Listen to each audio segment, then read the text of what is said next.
하나님, 오늘도 우리에게 새날 주시고 새 호흡 주셔서 이 아침 하나님 앞에 나와 예배드리게 하심을, 이 모든 것을 허락하여 주심을 진심으로 감사드립니다.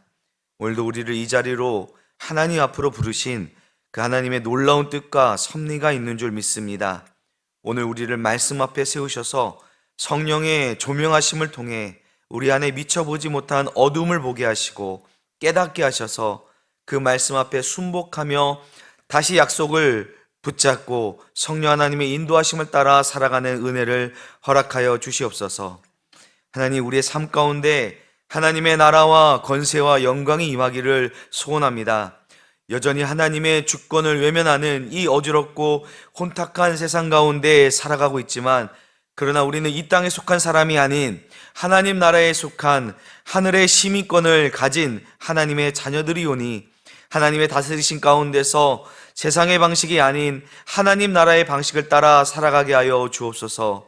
세상의 권세를 쫓거나 그 앞에 굴복하지 아니하고 하나님의 권세가 이 땅에서 이미 승리하셨음을 믿음으로 선포하며 그 권세를 사용하는 믿음의 사람들 되게 하여 주옵소서. 그래야 이 땅 가운데 우리의 삶의 자리에서 충만한 하나님의 영광을 보기 원합니다.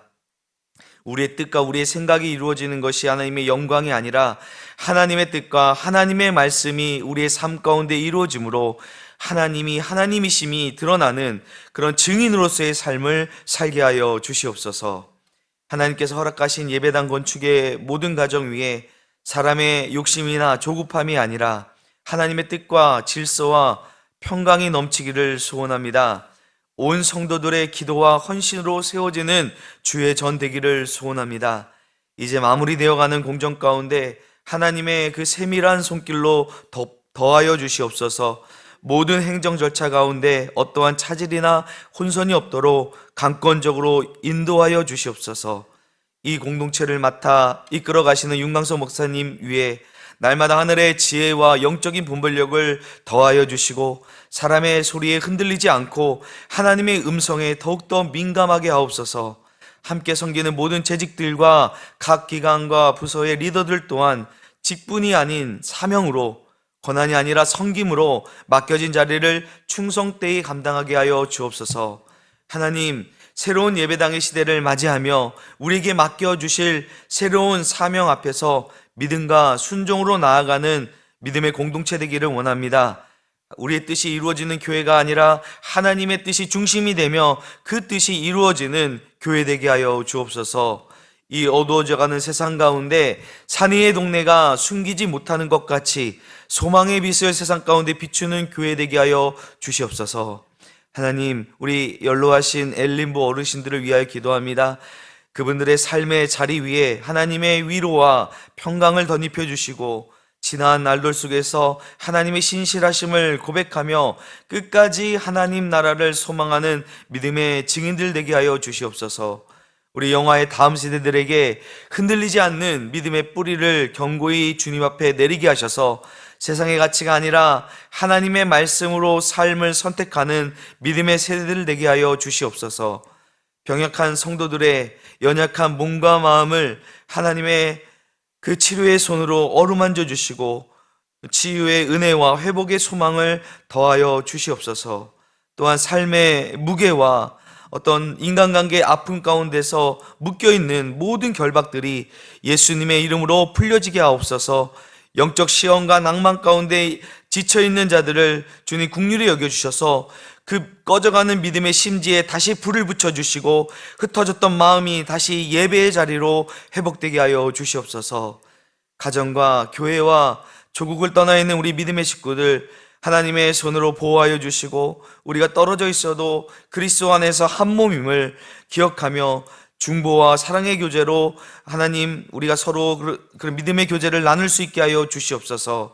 하나님, 세계 열방을 위하여 기도합니다.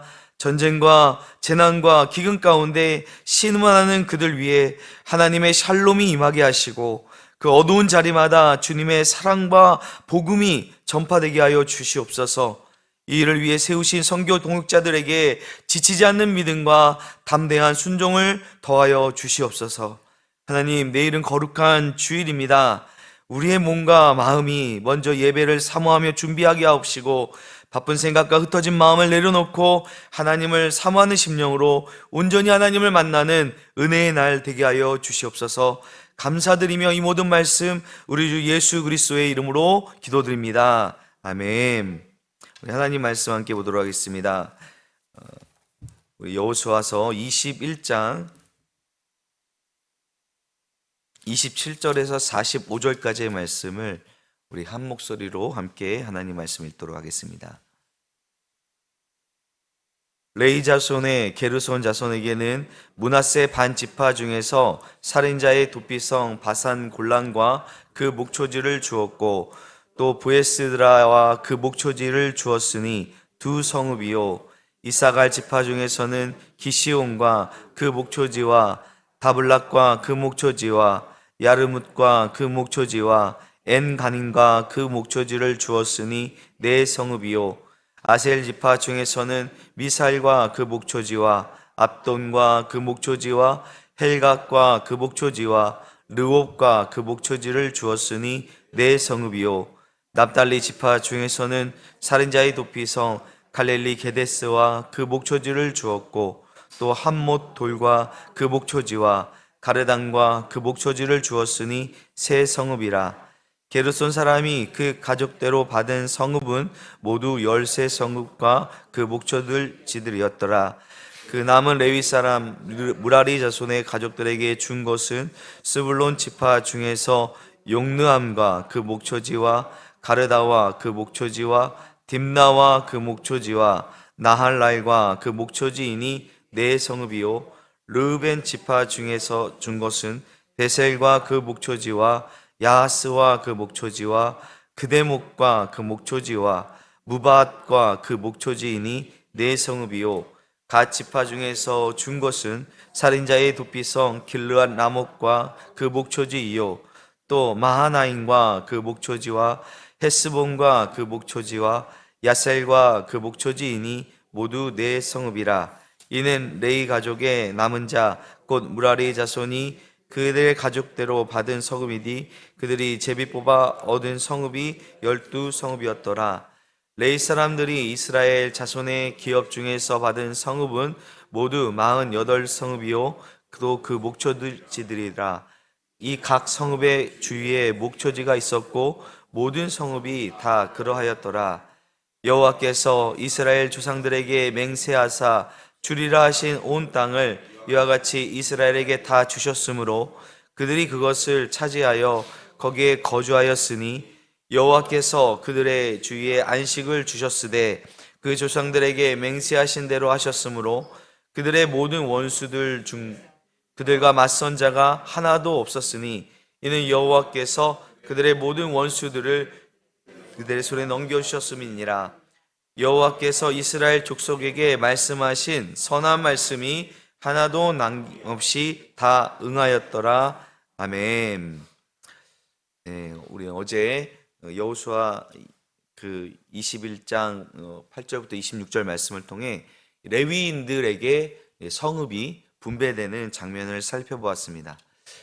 레위 지파는 다른 지파들처럼 땅을 기업으로 받지 않았지만 하나님께서 그들에게 더 귀한 것을 주셨습니다. 땅 대신 하나님 자신이 그들의 기업이 되어 주셨고 또 그들을 이 온 그 가나안 땅에 골고루 흩으셔서 각 지파 안에서 예배와 말씀을 세우는 사명을 맡기셨습니다.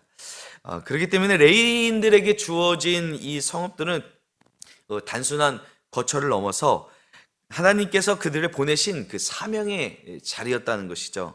하나님께서 그들을 안전한 곳에도 또 위험한 곳에도 또 유다와 베냐민 지파가 있는 어떤 중심부에도 또 주변부에도 이렇게 레위인들을 보내심으로 하나님께서 온 이스라엘 가운데 예배가 살아있게 하신 것입니다. 자, 우리가 어제 말씀을 통해 그렇다면 우리가 어디에 있느냐보다 우리가 왜 지금 이곳에 있는가가 더 중요하다는 것을 우리가 어제 말씀을 통해 확인을 했습니다. 우리의 자리와 역할 역시 레위인들과 같습니다. 지금 우리가 서 있는 이 삶의 자리 역시 하나님께서 보내신 하나님께서 우리를 부르신 자리임을 기억하고 그것을 우리는 예배를 세우는 자들이 되어야 한다는 것이죠. 그리고 오늘 본문은 그 흐름을 계속 이어가고 있습니다. 27절부터 이 남은 그 레위 가문 가운데 이 게르손과 무라리 자손에게 성읍이 분배되는 모습이 기록되고 있는데, 우리가 레위 지파에 대해서 좀 더 깊게 좀 들어가 보면 하나님께서 레위 사람들을 그냥 똑같이 부르신 것이 아니라 하나의 큰 사명 안에서 서로 다른 역할과 위치로 부르셨다는 사실을 우리가 확인하게 됩니다. 레위에게는 세 아들이 있었는데 장자는 게르손, 둘째가 그하시고 셋째가 무라리입니다. 그런데 성경을 보면 이 출생의 순서대로 장자인 게르손이 먼저 언급되는 것이 아니라 둘째인 그앗 자손이 먼저 이제 성읍을 분배받는 것을 보게 됩니다. 그 이유는 어제도 말씀드렸지만 그앗 자손 가운데 제사장 계열인 아론의 가문이 포함되어 있었기 때문입니다. 하나님께서 예배의 중심이 되는 그 제사장들을 먼저 세우셨고, 그래서 성금을 받는 과정에서도 그앗 자손, 특히 그 아론의 후손들부터 기록이 시작된 것입니다. 그러나 이것을 우리가 순서의 문제로만 보는 것이 아니라 사명의 문제로 바라봐야 합니다. 각기 다른 역할을 맡은 이 레위의 세 가문은 이 성막 사역에서도 서로 다른 부분들을 담당했습니다. 이거는 뭐 민수기에 나와 있는 말씀인데, 먼저 그앗 자손은 성막 안에서도 가장 거룩한 그 성물을 담당했습니다. 언약궤라든지 등잔대, 진설병 그 상, 분향단, 번제단 등 성막의 그 중심이 되는 물품들을 운반하고 관리하는 사명을 맡은 그런 사람들이었습니다. 이 사역은 되게 영광스러운 사역이지만 동시에 참 두려운 그런 자리였습니다.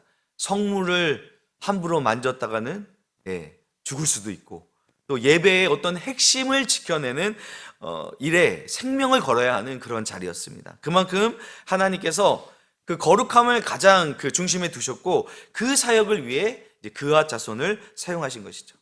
반면 이 첫째 아들인 게르손 자손은 성막을 구성하고 있는 그 천과 휘장과 그것을 덮는 어떤 직물과 관련된 부분들을 맡았습니다. 이 성막 전체를 감싸고 덮는 역할, 그리고 어떤 회막의 그 출입문과 뜰의 포장까지, 이거는 모두 이 게르손 자손의 책임이었습니다. 이들의 하나님께서 임재하시는 그 장소를, 공간을 유지하는 역할을 이 게르손 자손이 감당했습니다. 어떻게 보면 좀 눈에 띄지는 않겠지만 성막 전체의 질서와 그 어떤 존귀함을 유지하는 아주 중요한 사역이었다고 볼 수 있죠. 그리고 셋째 아들인 무라리 자손은 성막의 골격 그리고 기초를 맡았습니다. 성막의 널판, 또 기둥, 받침과 또 기초 구조물을 담당하면서 이 성막 전체의 무게를 감당하는 역할을 맡았습니다. 겉으로 보기에는 되게 기능적인 일 같지만 이 성막이 흔들리지 않도록 붙잡아주는 가장 근본적인 사역이라고도 볼 수 있습니다. 이렇게 이 세 가문은 성막을 중심으로 각각 다른 부분을 담당했습니다. 서로 역할은 달랐지만 목적은 같은 것이죠. 모두가 하나님을 예배하기 위한 자리였고, 하나님께서 임재하시는 공간을 세우고 유지하기 위한 그런 사역이었다는 것입니다. 그래서 하나님께서 레위인들에게 땅을 주신 것은 그냥 그저 살 땅을 주신 것이 아니라 그러한 사명을 감당할 수 있는 자리를 주신 것입니다. 그 사명에 맞는 역할을 그 가문에게 주셨고, 또 그 역할에 맞는 땅을 그들에게 배정하여 주셨다는 것입니다. 그렇기 때문에 우리가 이 성읍을 분배하는 어떤 순서는 그 중요성을 나타내기도 하지만, 또 이 지역 분배의 다양성은 그런 어떤 그들이 맡은 사명의 역할, 또 사명의 폭을 보여주고 있다는 것을 우리가 기억해야 할 것입니다. 자, 또 한 가지 오늘 본문을 읽으면서 우리가 생각해 볼 부분은, 하나님께서 이 레위인들에게 성읍과 함께 목초지를 주셨다는 사실입니다. 계속해서 이제 성읍의 이름과 목초지가 이렇게 함께 주셨다고 나오는데, 어제도 잠깐 스쳐 지나가듯 말씀드렸지만 이 목초지는 단순히 이 성읍 주변의 어떤 빈 땅을 의미하지가 않습니다. 레위인들은, 다른 지파들은 그 성읍과 그 성 안에서 또 주변에서 농경을 지었어요. 경작지를 하고 농사를 지었습니다. 농사를 지으며 살아갈 수 있게 하셨습니다. 그런데 레위인들은 그런 경작지를 받지 않았어요. 농사를 지으며 살아갈 수 있는 사람들이 아니었습니다. 그들이 맡은 역할이 또 그러했습니다.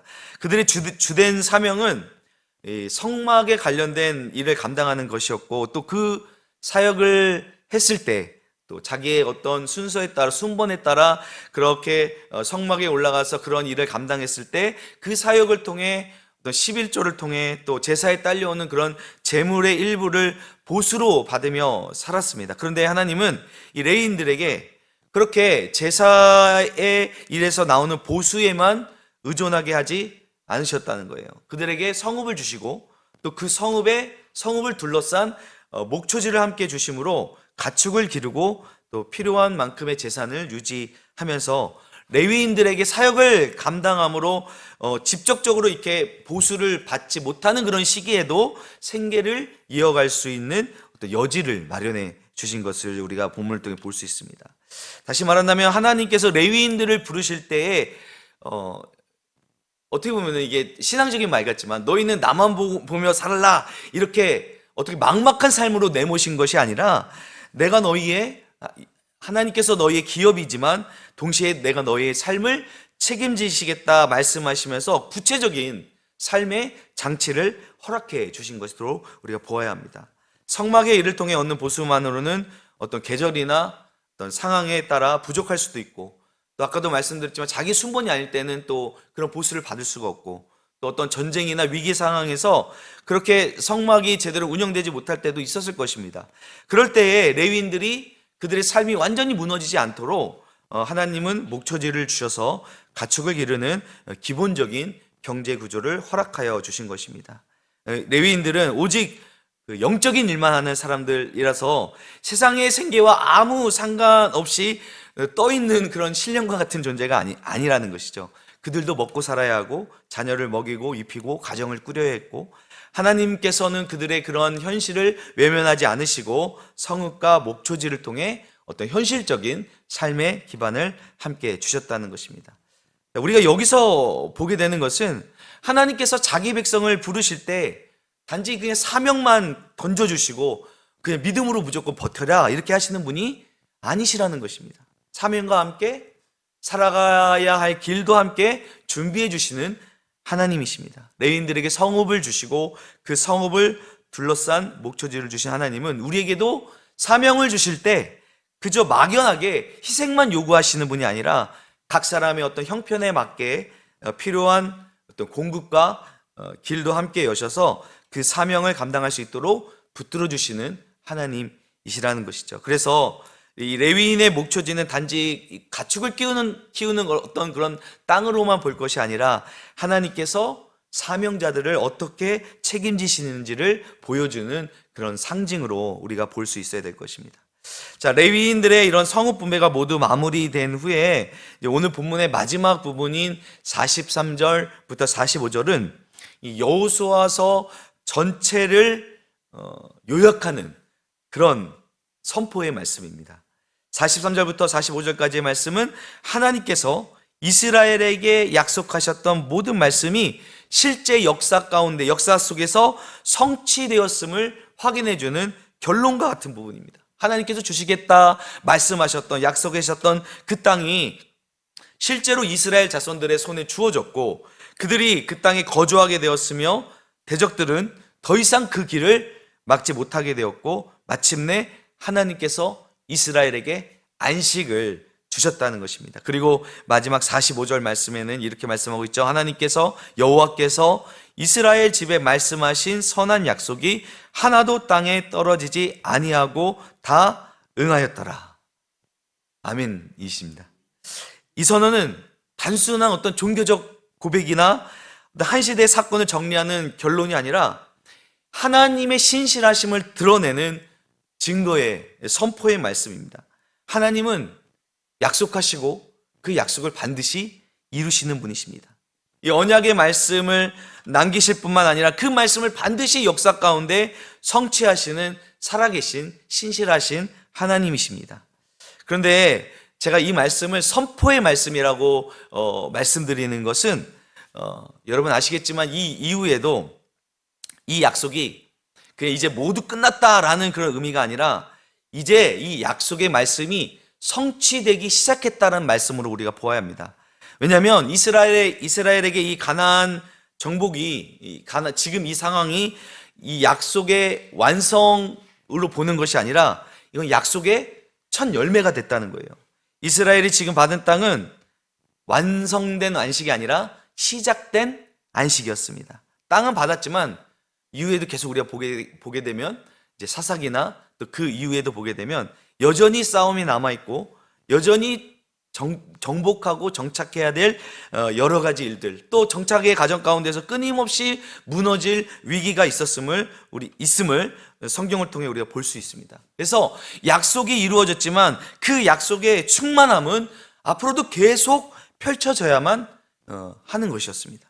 그래서 우리가 이 지점에서 오늘 이 본문을 통해, 이 말씀을 통해 우리의 구속과도 이것이 같은 흐름, 같은 리듬인 것을 보게 되는 것이, 하나님의 약속이 우리 가운데 이미 시작을 하셨고 그 약속, 그 구원이 우리 가운데 지금 이루어지고 있고 또 그 구원은 반드시 이루어질 것이라는 것입니다. 이스라엘은 지금 어떻게 보면 여러분 들어보셨겠지만 이미와 아직 사이에 서 있는 것입니다. 하나님의 약속이 지금 이루어졌습니다. 하지만 아직 그것이 완성될 그 시간이, 또 그 기간이 필요하다는 것이죠. 우리가 서 있는 자리 역시 마찬가지입니다. 하나님은 이미 우리에게 구원의 은혜를 주셨고 예수 그리스도께서 이 땅에 오심으로 하나님의 나라가 우리 가운데 시작되었습니다. 그러나 아직 하나님의 나라가 완성되진 않았습니다. 우리는 여전히 죄와 싸워야 하고 어떤 우리가 삶의 과정에서 여러 가지 갈등이나 상처를 마주해야 하고 또 세상 속에서 끊임없이 우리의 믿음을 지켜내야 합니다. 우리 안에 이미 하나님 나라가 시작되었고 우리가 그 하나님 나라를 살아가려 하지만 아직 완성된 하나님 나라는 지금 우리에게 오고 있는 것이죠. 바로 지금 우리가 보내고 있는 이 시기가, 대림절이 바로 그러한 기다림 가운데, 소망 가운데 있는 시간인 것입니다. 우리가 여기서 가장 중요한 것은 오늘 말씀을 통해 하나님께서 우리에게 또다시 약속을 주신다는 것입니다.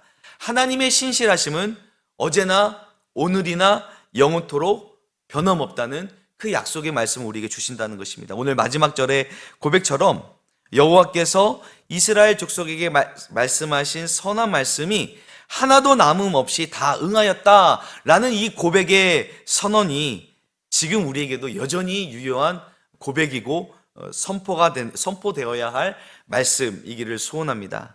하나님께서 우리에게 말씀하신 선한 말씀이 하나도 남음이 없이 다 응하여진다라는 이 사실을 믿고 오늘도 우리는 그 이미와 아직 사이에서 믿음의 걸음을 걸어가는 저와 여러분 되시기를 주님의 이름으로 축원합니다. 그때 하나님께서 우리에게 주시는 그 안식, 이 안식은 세상이 줄 수도 없고 세상이 빼앗을 수도 없는 하나님의 평강입니다. 그 샬롬의 안식을 누리게 되는 저와 여러분 되시기를 다시 한번 주님의 이름으로 축원드립니다.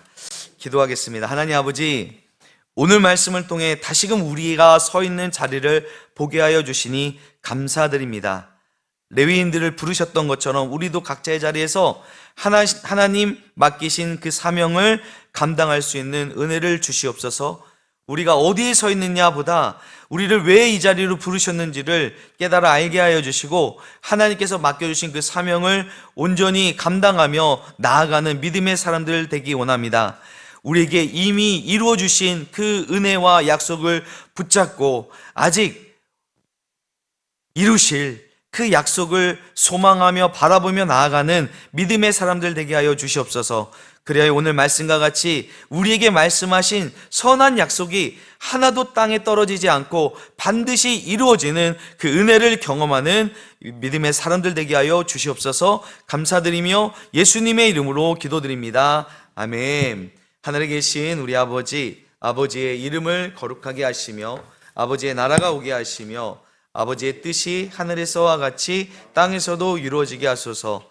오늘 우리에게 일용할 양식을 주시고 우리가 우리에게 잘못한 사람을 용서하여 준 것 같이 우리 죄를 용서하여 주시고 우리를 시험에 빠지지 않게 하시고 악에서 구하여소서. 나라와 권능과 영광이 영원히 아버지의 것입니다. 아멘.